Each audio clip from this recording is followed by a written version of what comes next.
So there are a lot of mountain bikes out there, as you know. Today we're going to explore whether there's one perfect bike for riding on Pacific Northwest trails.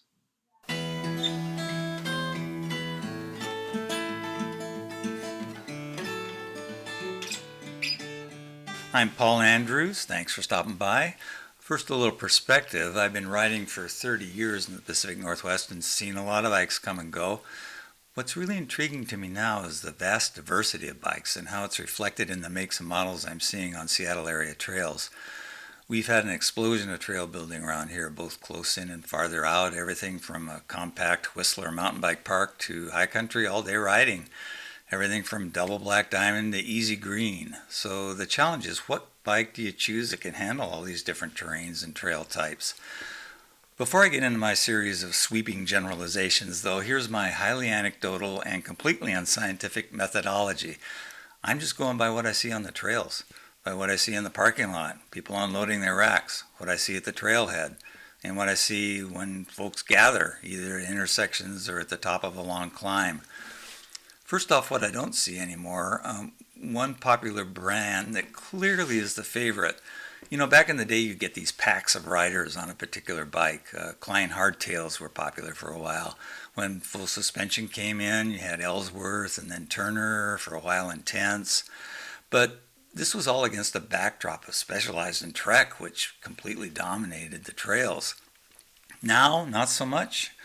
Boutique mountain bikes are the rule, and you see far fewer packs of particular bikes and models. When Evil came out with a following, there was a spate of them, and to some degree the same with the Reckonings. Pivots had a following for a while, and they still do. But Specialized in Trek, they're just another occasional bike on the trail now. So here's the latest I see. First, bigger and burlier bikes. They've got these big fat down tubes and wide tires and long travel and steep seat post angles and slack head angles. You know the drill. You point and shoot these babies downward. I'm still in the camp that says weight matters, but these bad boys are like pushing 32 to 35 pounds and nobody seems to be complaining. When I look at the riders and where they're riding, I can kind of see why. There's a lot of big strapping dudes riding these days, and they're hitting root ledges and rock drops that really would loosen my fillings. To say nothing of when they crash. I mean, that's gotta take a toll. So yeah, bike makers are overbuilding, because if they're going to warranty a frame, they got to make it beefy enough to take these hits. Pacific Northwest bike makers recognize this and are tailor-making their frames for abuse. Transition is coming on real strong, so is Kona. I'm seeing more Norcos. Evil's hanging in there, although I've talked with Reckoning owners who would like to have a little more burliness on their bikes.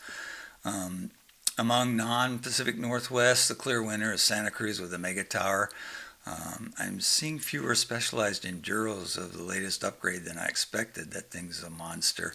And maybe they came a little too late to the party. I don't know. Maybe they're still on the uptick. These are all in the big bruiser 29er category, but here's the deal. The allure of the monster trucks may be ebbing. Lately, I've seen a migration to Midtravel 29ers and to 27.5s. When I talk to riders, I get the same message. The monster truck was just too much bike. They want more playful, flickable, roostable bikes. And in this category, I'm seeing a lot of direct-to-consumer bikes. LaPierre, YT, Canyon, Commensal. They're cheaper, but they're also cutting edge in terms of geometry, pricing, handling. The Europeans seem to be in the same mindset as the riders I'm seeing around here. If there's one bike dominating this group, it's the Santa Cruz Bronson. I've talked to a number of riders who left the long travel 29er for the 27.5 Bronson, and they all say it's because it can handle the big stuff, but still be a barrel of monkey fun on the flow trails and the all-mountain terrain. So to sum up, and I'm sure I'll shock you with all this, I hate to disappoint, but there is no one perfect Pacific Northwest mountain bike, except, of course, the bike you're on, when next I see you out on the trails.